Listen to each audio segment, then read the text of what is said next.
the post-George Floyd behavior. The country losing its mind. I was like, these are lies. These are all lies about the police, about us, and they're lies that are tearing at the very fabric of America. And I need to say all the things that need to be said to correct them. My brother is a cop, a great cop. Now he's retired, but he was a lieutenant in Albany. Such an honorable cop the entire time he was in service. He was beaten to within an inch of his life by a gang. They broke his neck. He was in the hospital for a long time. Never came out bitter. He was so upstanding. And to hear these people smear cops writ large as just all racist, all bastards, as they were saying at the time, I was like, bullshit. I couldn't believe those protests where they were making people say Black Lives Matter. This is America. We don't make people say anything. We were being lied to on a massive gaslighting scale.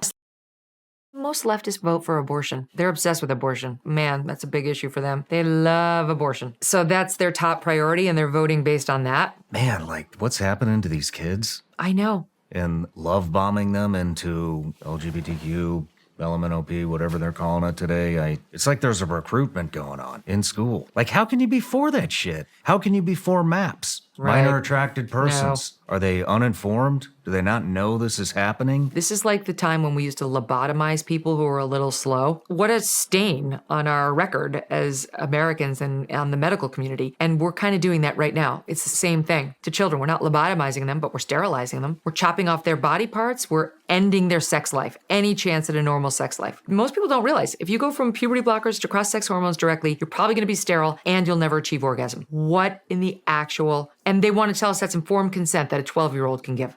It's barbaric. It's evil.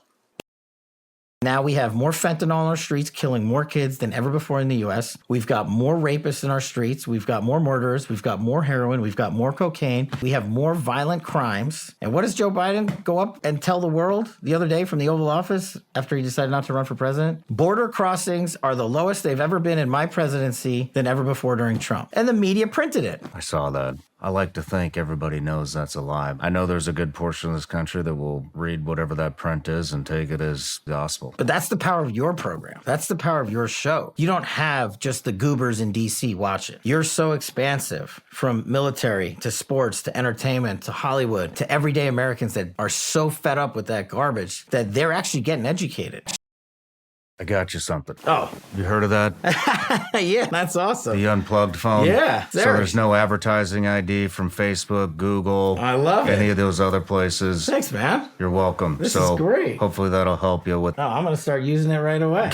Good. As long as I don't leave it right there. Send me your new number. Eric Prince developed the phone for situations like that. But that's the sad part, right? Eric's a friend, one of the most creative minds I know. That he has to do that as an American. That I have to write a book called Government Gangsters. That Steve Bannon has to make into a movie just to explain to America that the mob in government is worse than the mob that Whitey Bulger ran.